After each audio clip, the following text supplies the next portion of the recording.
All right, good evening everyone. I'm going to keep tonight relatively short, and when I'm done, we've got just one more Army value, that of personal courage. When I'm done, Colonel Soltz is going to do a little bit of wrap up, and then I think Colonel Adams has a couple final remarks as well.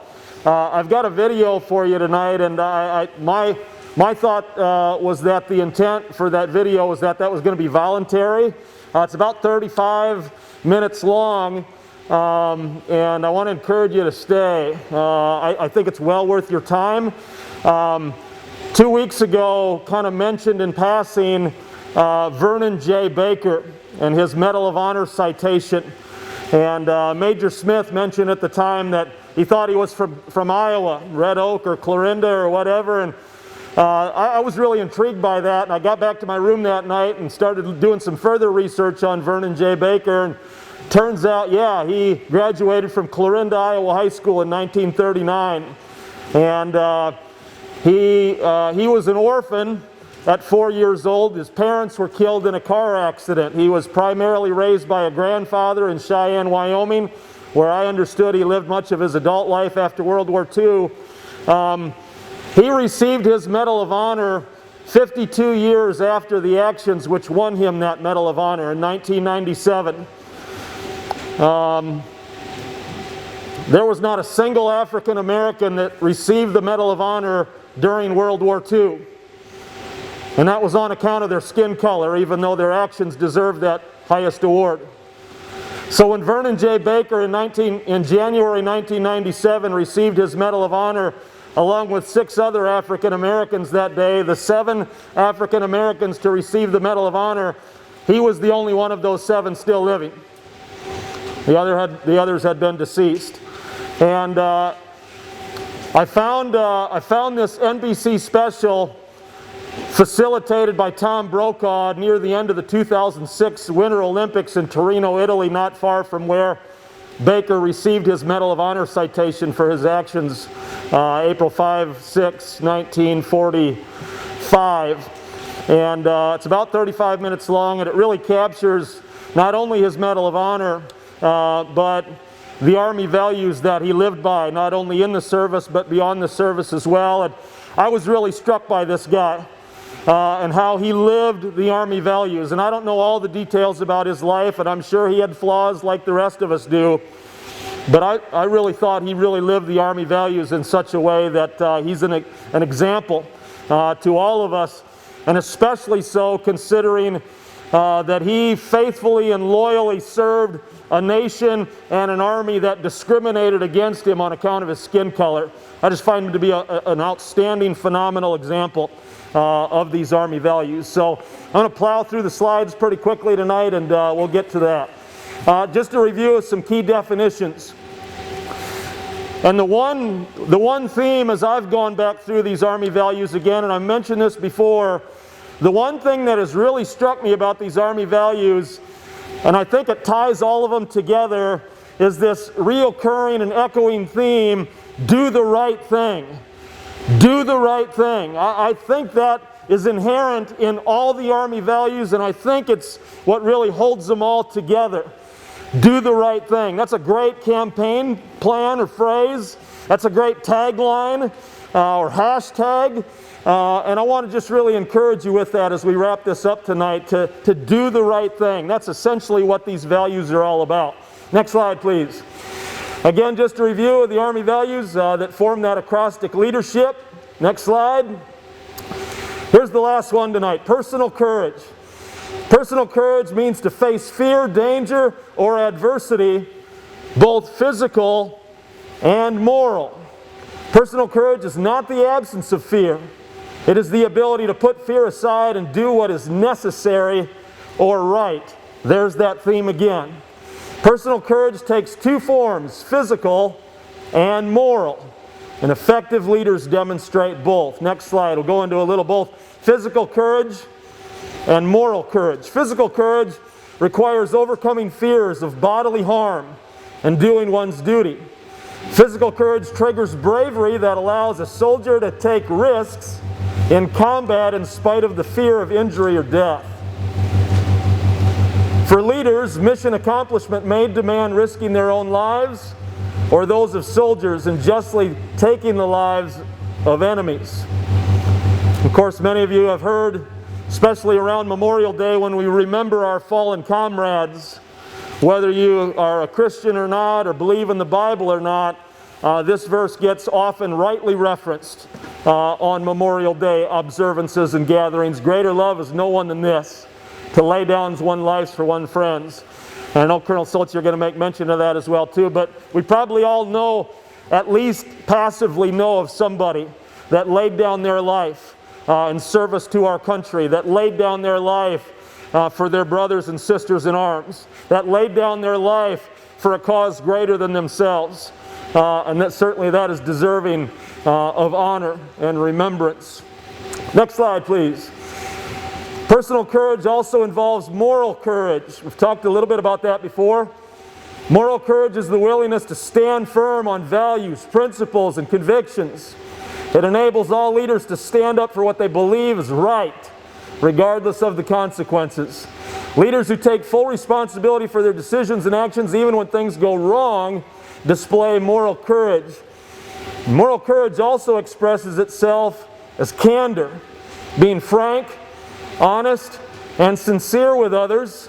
Carefully considered professional judgment offered to subordinates, peers, and superiors is an expression of personal courage.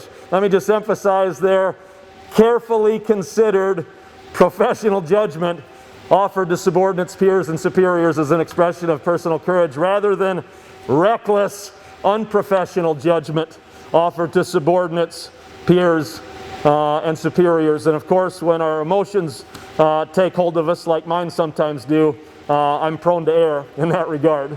It's really quickly to go from being professional to unprofessional, and from carefully considered criticisms or remarks to reckless criticisms or remarks. But moral courage. Next slide. There's Vernon J. Baker again on the left as a first lieutenant at the time of World War II. And I've not read this book. In fact, I hadn't heard of this book until after the last session 2 weeks ago. I think I'm looking forward to picking up this book if I can find it. I can find it. It's on Amazon. And I think if you can read the red print below his picture there, the story of the only living black World War II veteran to earn America's highest what? Distinction. Distinction for valor, the Medal of Honor. I'm guessing that's based on the video that I saw on Vernon J. Baker's life. I'm guessing that's probably a pretty good read. One more, I believe. Here's the Rider Way again from the Rider Blue Book. And I took the liberty to put the verbs in bold print in this statement here. I'm not going to read it for you. And I took the liberty and underlined all the statements and phrases that I think are very strongly connected to the Army values. And just hone in on some of those statements and some of those verbs. Reflect, treat, demonstrate, speak up, and say. There's a lot there that applies to these Army values of leadership.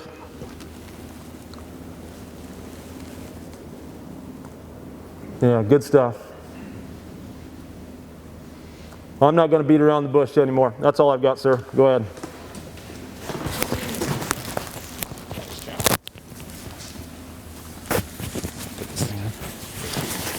All right.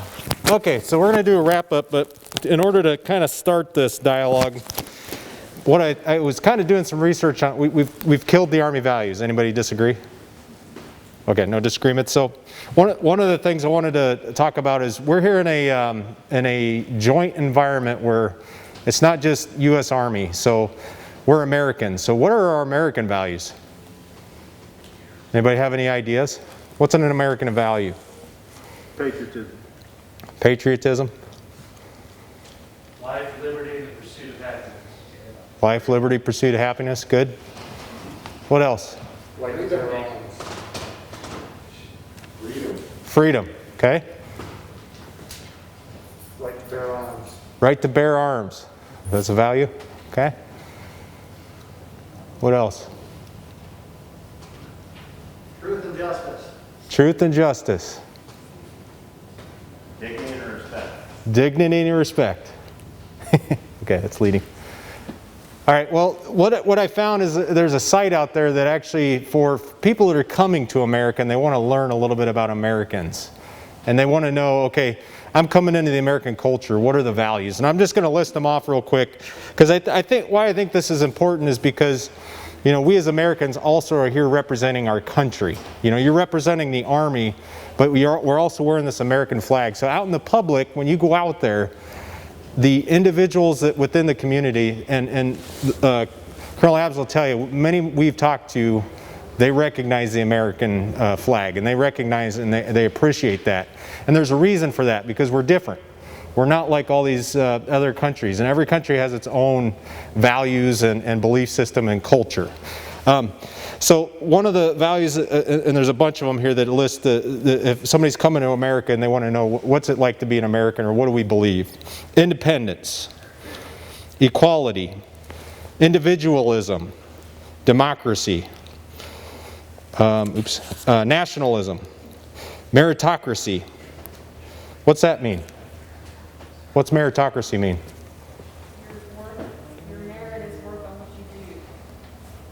Say that loud. Your merit is based on what you do.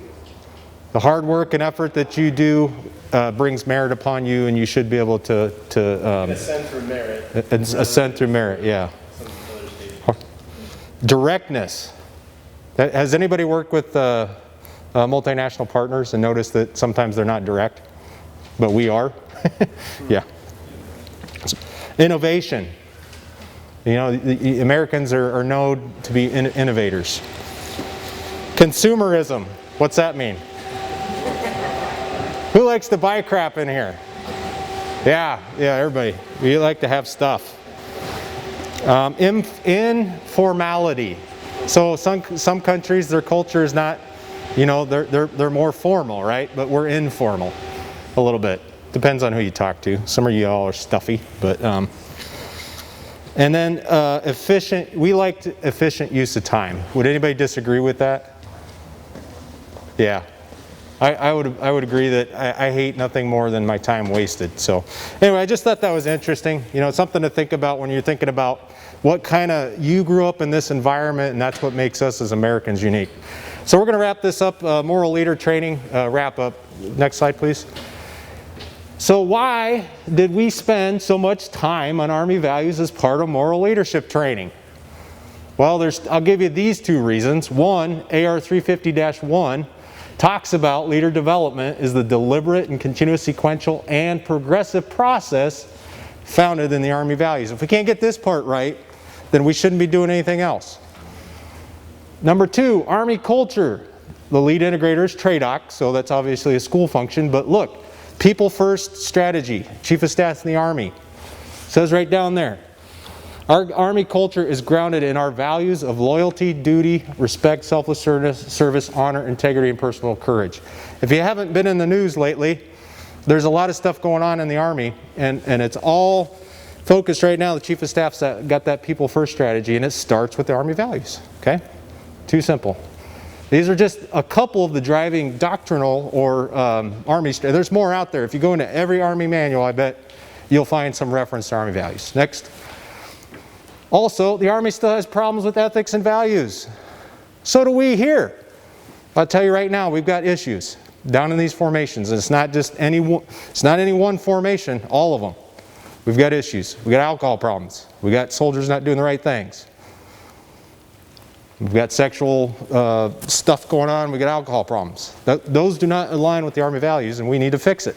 We got 5 or 6 months left in this rotation. That's not that much time. It's plenty of time for you to go back to your formations and talk to them about Army values and reset the team and talk about what's right or what's wrong.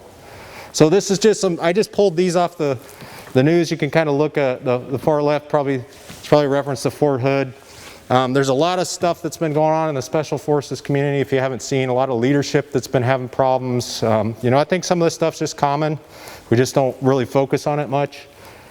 And then we got any West Point, or I know we got your VMI, is that right? No? Oh yeah, Texas.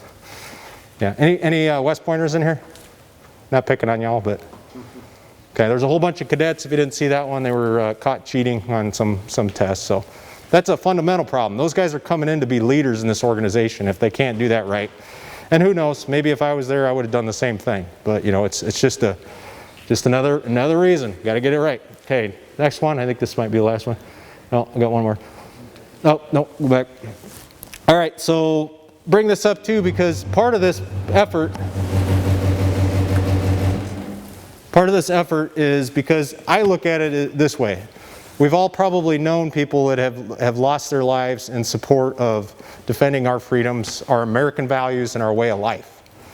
And it's our charter to understand and try to uphold the honor and the sacrifice that these individuals gave. And this was just from something I just pulled out there. I was going to try to pull every state in the National Guard. You know, you have a list of individuals, and I'm going to pick on you, Lieutenant Colonel Fitzpatrick, but do you know anybody that's within your state that has lost their lives? I mean, I assume you guys have a list, so that's one thing to think about, you know. And I know Iowa, we've got a large amount of folks that have served and, you know, lost their lives as part of the various operations that have been going on. This is just a summary of some of them here recently, and we still have soldiers out there losing their lives. We as leaders need to uphold their honor and prestige and that sacrifice and the values of that personal courage that they probably had to go through, the moral courage to make those decisions. And you know, some of them really paid the ultimate sacrifice doing and living the Army values. So, okay, next one. And then you guys, I assume everybody in here who's a leader has seen this, because I think they preach this at a lot of the schools. But stewards of the profession of arms, what does it take to be a profession? You know, doctors are professionals, right? Lawyers are professionals. Is the Army a professional organization? Absolutely. We got to do initial training. We got to do continual education. We are held at a very high esteem. And right now, I think if you do polls, and I think the chaplain probably talked about it, I mean, the United States Army is at the top of trusted organizations and professions. So that's why we have a charter to uphold those values. And you look right on there, essential characteristics of the Army profession. Right down at the bottom, ethical foundation, legal and moral, and it lists the Army values. I mean, this is straight out of ADRP 1-0, which is the Army. So it's fundamental. And then I just list a couple there, the Army profession definition, the professional, which is us, and then the Army ethics. Okay, any questions? Anything to add? This is a group, I know we kind of killed you with PowerPoint deep stuff, but these are just some of the reasons why I think it's important. And the takeaway, like I said, is we just bombarded you for a number of weeks on Army values. I know it's basic level entry stuff. Everybody gets it, but we don't always get it, and neither do your soldiers. So it's time for you to go back and articulate that. Next, I think that might be the last one. All right. If there's no questions, I'm going to turn it over to Colonel Adams to drive this point home.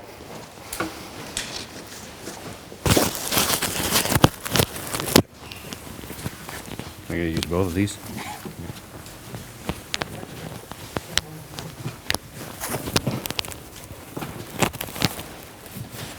Okay. Can you all hear me? Okay, good. So I just learned in the last 4 or 5 minutes that I should have talked to the DCO before we did this tonight, because he stole my thunder. No, that's okay. You're ready to be the commander. Congratulations. I'm leaving tomorrow. We got a rotator flight on Fridays, right? I'll pack tonight. DCO's better. Yeah. Okay, so first of all, I do have a couple things I want to say. One is I want to thank everybody for being here, and I know you know I'm essentially telling you to be here, but I thank you for being here anyway. I think this is important. This is one of the things that I really wanted to focus on during this deployment, because because it's Kosovo and we've got time to do stuff like this. And part of leadership is improving your organization, right? Everybody saw the definition several slides ago. And I think this type of activity improves us as individuals, improves us as leaders, and ultimately improves the organization, and that's my responsibility. I also wanted to say that when General Mohan was here a couple of weeks ago, I briefed him on our activities in this arena, and we had a nice discussion about it, and he thought it was unique, actually. He was excited about it. He thought it was unique, and we kind of talked about why I chose to focus on this. And some of it you already saw, but I believe that is the foundation. What you said, Colonel Schultz, is exactly right. If you can't get this right, then all the rest of it almost doesn't matter. And so it's important that we as leaders, and everybody in here I think is E7 and above, so you have it figured out. But it's important also, second thing, is that we talk about it. It's important that we talk about it with our soldiers, because not everybody comes into the Army or the National Guard with these values. Some come in with a different set of values, but we have to incorporate them into our culture, not only the unit's culture, but the wider Army culture. We have to incorporate them into that culture so that they learn those values and internalize those values and then live by those values. And so I do ask you, as Colonel Schultz said, don't just leave here and forget about it. Talk about it with your soldiers. If you're an E7, talk about it with your E6 and your E5, and ask them to talk about it with the E4s, or you talk about it with the E4s. My point is, it can't end here. We have to. I'm going to trip myself over this stuff. We have to live by it. We have to talk about it. We have to have it be part of our culture. Okay, last thing I think I wanted to hit on is I've asked Chaplain Van Sloten to do something here that I think is a little bit out of the ordinary for a chaplain. And I was comfortable doing that because although we hadn't known each other that long at the time that I decided to focus on this, based on his recommendation, you know, I had been briefed regarding his capabilities as an Army officer and as a chaplain, and I had full confidence in him. And I think that he has done a fantastic job with this, and I wanted to take a moment here tonight to thank Chaplain Van Sloten for really doing an outstanding job with this. If you could stand up, I've got something for you. We don't have our K4 specific coins yet. I think they're on the way. It's probably related to COVID, since that's kind of the universal excuse for the last 10 months or so. Ice cream. Yeah, ice cream, no coins. It's all COVID. Yeah, even my butt. But I do have a Rider Brigade coin here, and I wanted to present it to you, Chaplain Van Sloten, and thank you for a job well done on our moral leadership training block. Thanks, sir.